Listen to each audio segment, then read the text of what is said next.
Should you start a website design and management company? Hi, my name is Nate Jones, and this is Business Idea Breakdown, where I break down businesses, and at the end, I give them a score between 1 and 10. Anything over 8 is a business I would start. So when I started thinking about different businesses in which I could break down, this business really came to my mind because I really do like it. I really do the work from home businesses. You don't have to have a physical office. And I feel like there's a massive need for this in the business world. A lot of people don't know how to create websites, and they don't know anything about SEO and how to manage websites. So this is a huge need. People want to run their business. They don't want to have to worry about learning how to run their website. Okay, so let's get into this. This is for companies that are creating websites and charging a fee for ongoing management of that website. So I'm going to break this down into scalability, profitability, ease of entry, which is how easy is it to start, time, challenges, and the most important thing that I always say is this business sellable? If it's not sellable, why are you building it? Equity is the key to wealth. All right, let's get into this. Is this business scalable? This business is scalable. You can easily add some virtual assistants for the ongoing management of this business, which virtual assistants are very inexpensive nowadays. Basically somebody, usually not US based, who's able to provide clerical support and do some of the small tasks that get you back to where your money is really being made, which is on the design side. So the ongoing management, you can easily scale that by using VAs or hiring employees. It's very easy to hire employees in this type of business because it's clerical in nature and they're probably going to work from home. So I really like that aspect of this business. Is it profitable? This business, it seems like there are no static expenses. There are no expenses like you have to buy a laptop. You might have to buy a laptop, but most people have a laptop already. So you can really turn a profit on your first client. But the scary thing about this business, and what I think a lot of people fall into, is they don't value their time. And what I mean by that is there's nothing stopping you from charging $200 to $2,000 to $5,000 to set up a website for somebody. The only thing is that you value your time. And I always tell people when it comes to businesses that have low overhead and the price doesn't really have a fixed price. Like there's no defined price. If you Google how much does it cost to pay somebody to create a website, the costs are across the board.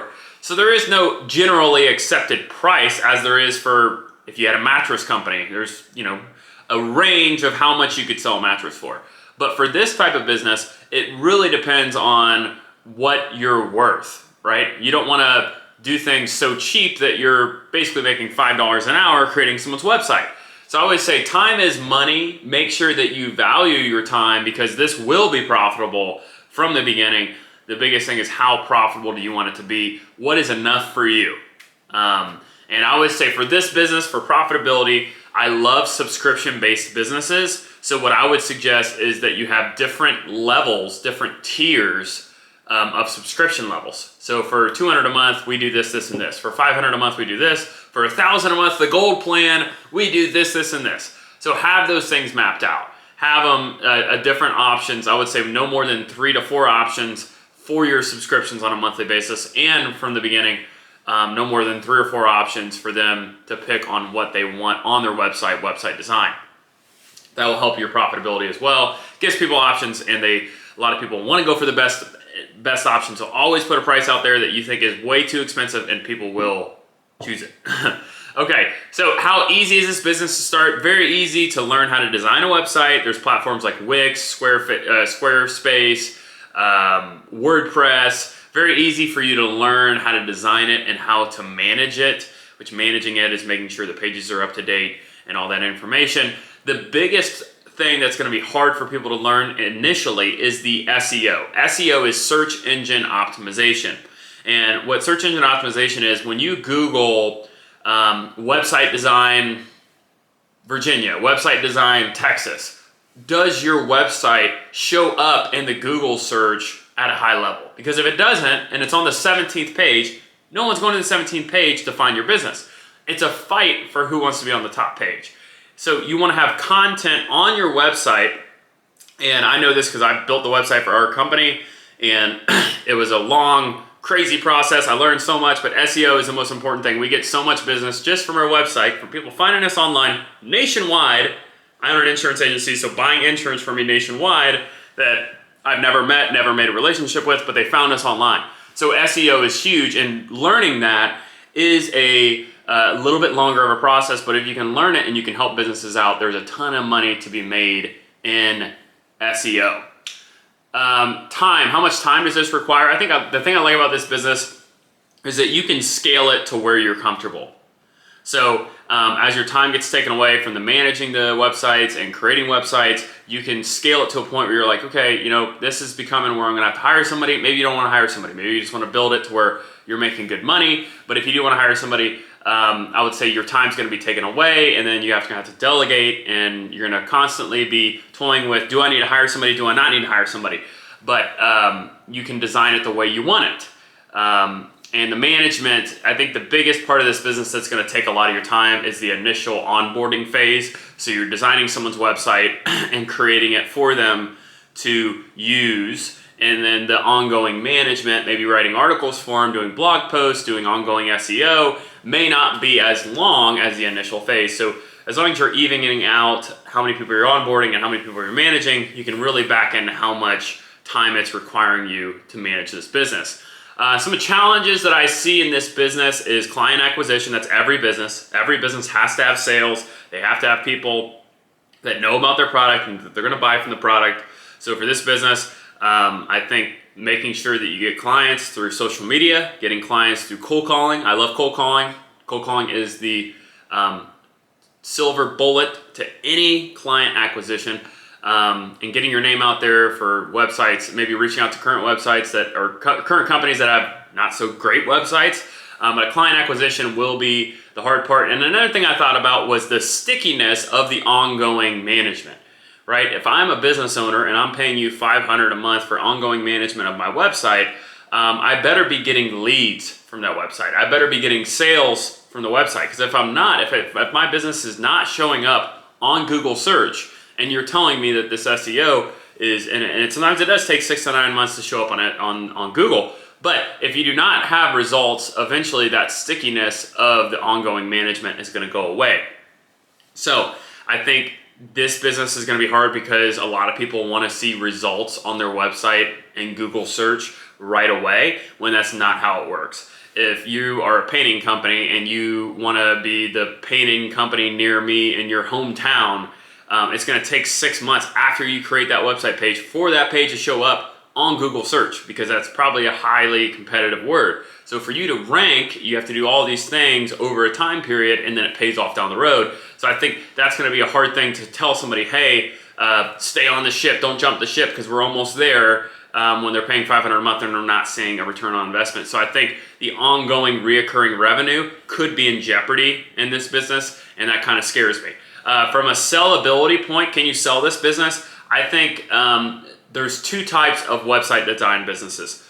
There's the ones that are more transactional, and it's, hey, not much ongoing management. I don't think those can sell that much, because basically the revenue source for that business is people inquiring about building websites and not necessarily paying you much for ongoing management. If I'm going to buy a website design company, I think it would sell, from the things that I've researched, I couldn't really see that many for sale, but I would say 1.5 to 2 times the net income of the reoccurring valuable revenue. And what I say about reoccurring valuable revenue is I want to know that those clients that continue to pay that business every month are getting value out of the reoccurring revenue, or getting value out of the reoccurring payments that they're paying. Because I think this business could easily be, oh, this person pays me $500 a month. I don't really know what they're doing, but I think they're doing something. Like, I want people that know that, hey, I believe in this and I want to continue to pay this as the ownership gets transitioned.